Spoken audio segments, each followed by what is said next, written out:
Mm-hmm, mm-hmm, mm-hmm. Ivo, Hey, Big Stove. Pele, what up? Mugga, what up? Messi, Maradona, what up? Going on? Yo, did people connect that thing with your very obvious soccer skills? Which Like thing? What the the touchline?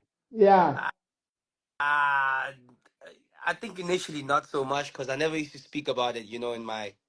In my come up, I never used to be so I'm a soccer guy. Or I never used to speak about it. But I think now, since I started going back and playing a little more often, people are like, "Oh, okay, we see it now." yeah, yeah. You know the beauty of like hip hop is that like everything, because it's such a personal thing. It's, you tell your stories. Everything that your life's about basically becomes a not a side hustle, but becomes part of your persona. You know what I mean? It's like if you are an ice cream guy, you now become, oh yeah, yo touch the ice cream guy. Whatever it is. You know what I mean? Exactly. And you almost obliged to speak about it, Yeah, because absolutely. it's life. It's it's like if we found out that you live that life but you don't speak about it, it's like you're robbing us. Yeah, yeah, yeah, That's yeah. the It's nature of like the authenticity, genre. bro.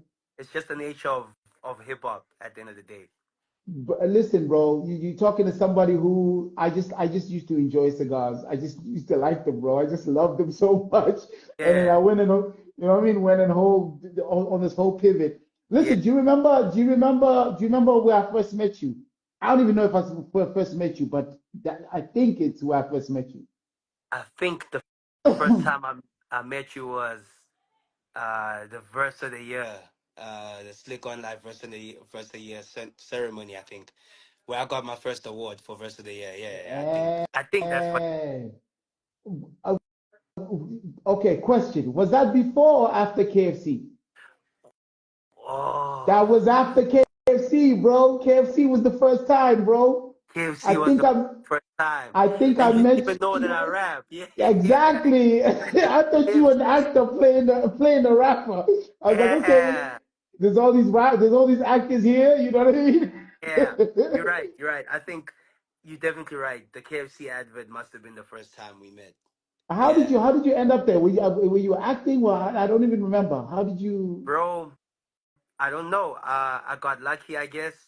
Yes, they look. They wanted me because they knew me as a rapper, a upcoming rapper at the time, and they're like, yeah, maybe this touchline guy, Okay. and they wanted me maybe to represent like an upcoming guy, and then there Yes, was you, yes, yes. the actual OG. Yeah, yeah, You yeah, we yeah. both, everybody played themselves on the Absolutely. yeah, Scoop himself. It was Absolutely. Absolutely. What's her name? Boity as well, right?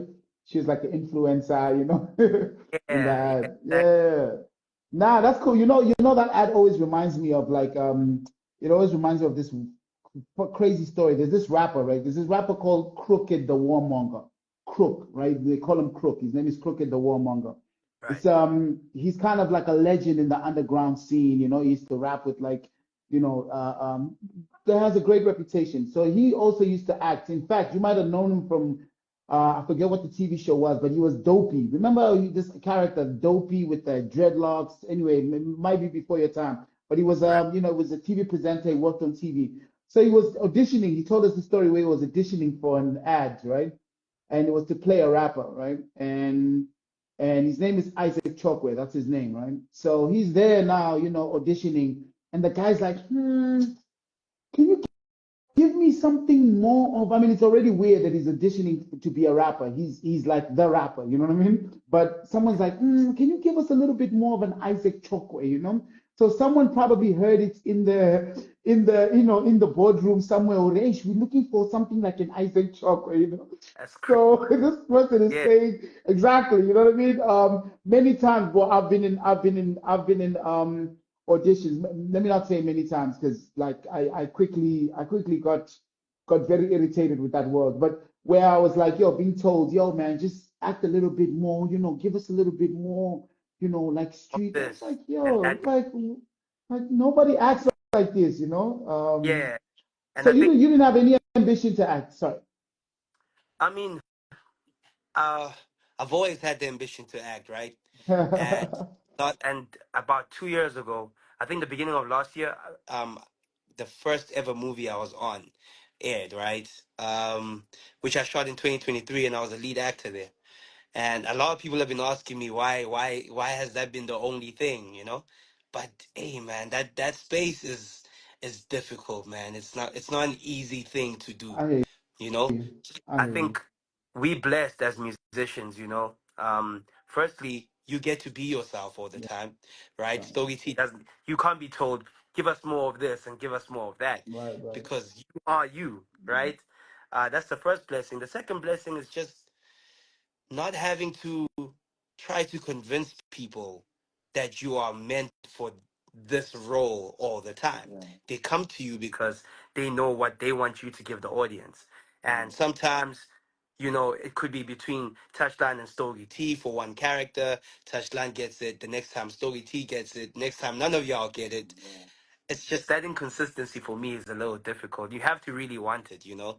Mm. Um, and I always tell people, I was like, "Yo, man, I did that in my come up phase as a rapper. I don't want to do it. I don't want to come up again, man. No, it's too painful." That's funny.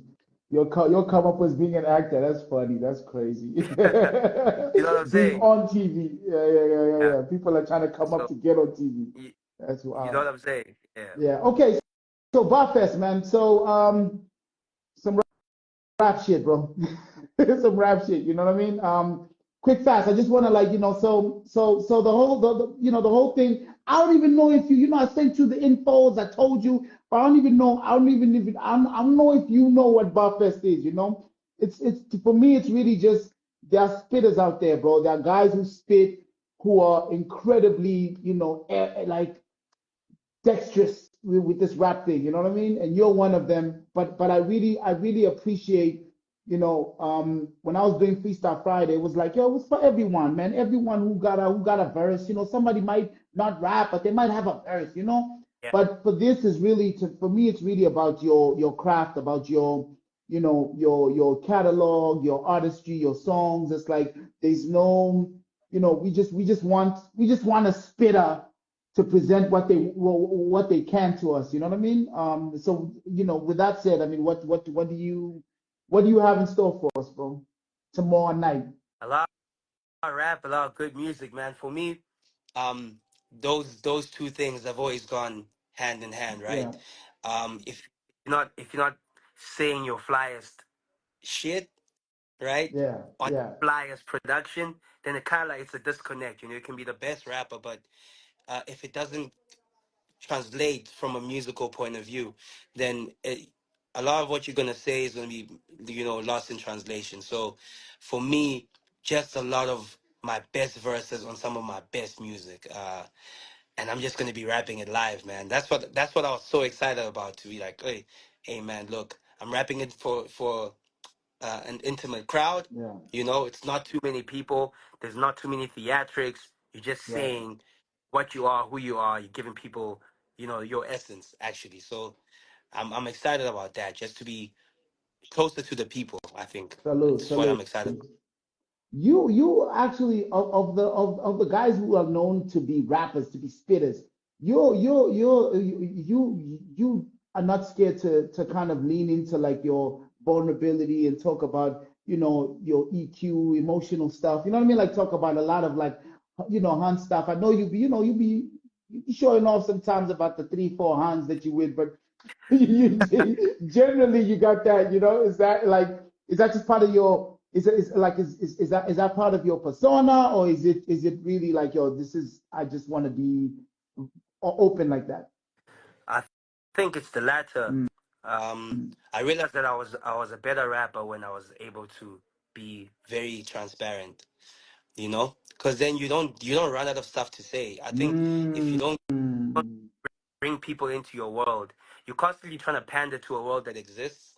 So you don't say things the way they are. Therefore, you're always going to have to think about, ooh, what am I going to say next that's going to be fly? And it's not going to be genuine. But the moment I tell you about what happened to me yesterday and how I'm feeling today, or this experience that I'm currently, you know, going through, that always allowed me to have a world of things that I can talk about. Yeah. because nobody knows me better than I know myself, you know. So Amen.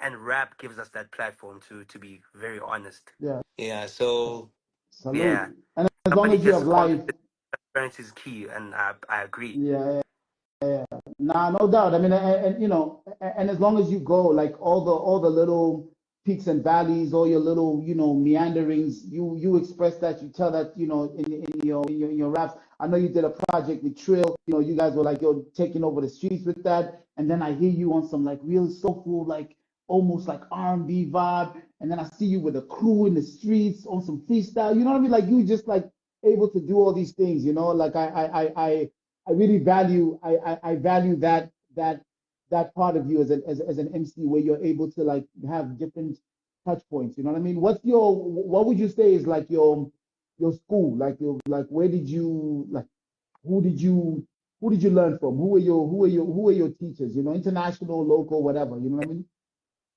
Um, one of my first teachers, I would say, was Kanye West, right? Yeah, like I really liked Kanye because of the maybe the vulnerability started there. You know, I saw he was Mm, so transparent. That guy, man, he's still today. You know, um, I loved it about him. I also loved Eminem, another transparent guy. Probably the most transparent, right? Shouldn't be that transparent at that time. He shouldn't be right. telling us. But I was like, okay, so these guys can really tell us about what's going on in their lives like that. Mm. And hip hop was the only genre that offered that. You know, it didn't feel like somebody was writing for you so that you can have a pop hit. It felt like, yeah, Eminem was really on drugs. His stepfather was crazy, and his mom was on drugs. His deadbeat father who loves his daughter, but he's caught up in the streets. It's like there's so much to relate to, Mm. in terms of so many people are telling their true story. So that was one of the things that I gravitated to. And then obviously when it came to local, I was trying to find, people that I felt like, yeah, I can relate to this guy. But I remember the first thing I related to when it came to raps was the skill, right? So Proverb, I was like, I was blown out of my mind when I heard Proverb. Right. And then right after that, I got into Pro Kid. And I was like, so Pro Kid does what Proverb does, but in vernac. Oh Mm. snap! Now Mm. that's a different world that's open to me. You feel me? So those are the guys that I would say made me wanna rap initially.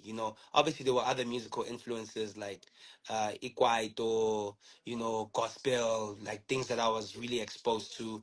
Also, ngaphila namangam kancane, so I understood their music a little bit, and it just gave me this world of possibilities when it came to music. But my teachers, man, were the best of the best, man. The Eminems, the Kanyes, the Pro Kids.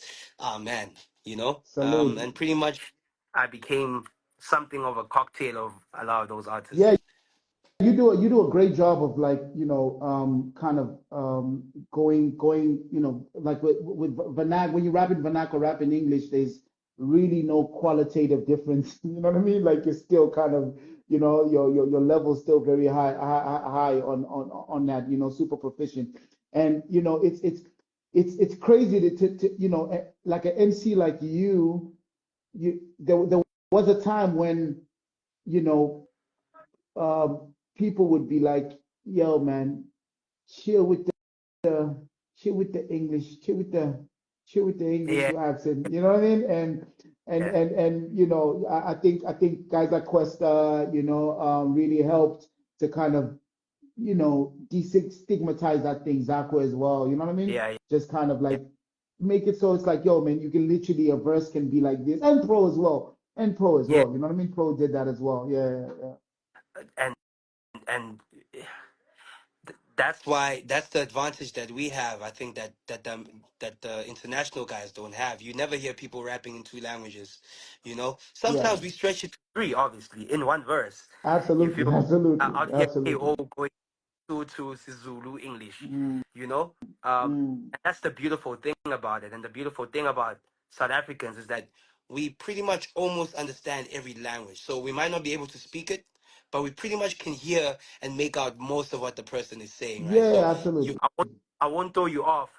If Tumi had to rap in Setswana or Kasisutu, I'm not gonna be thrown off. I'm gonna be like, "Okay, that makes sense, Or you're gonna be you know? you're definitely gonna be thrown on by how horribly I would do. Yeah, it's that my bag ain't that deep, King. My bag ain't that Yeah, deep. yeah. I think even with working with Trill, you know, it's all a matter for him. It was just a matter of, I know that he had done vernacular verses before, but Yeah, it's not a thing that he particularly liked to I do. But because remember he's that. Yeah, such a proficient writer, the moment he goes vernac, it's seamless, you know. absolutely, Um, and absolutely. and and more rappers, more artists actually don't know. Obviously, the moment they go vernac, it can actually be as seamless. You know, they just don't do it, Mm, and we stay in our comfort zone too much. But it's always good to explore. You know, it's always good to see how people feel about it. If they don't like it, they don't like it. You know, yeah, move no on. doubt. But yeah, No doubt. I think also, it's a smart thing if you have it in your locker, or if to acquire that skill. I think is important, especially in a country like ours where look, it automatically gives you a larger audience. You know what I yeah, mean? And you have a lot more access to people. But for me, it's always like, yo, you gotta be like I said, what I said about you. You have to be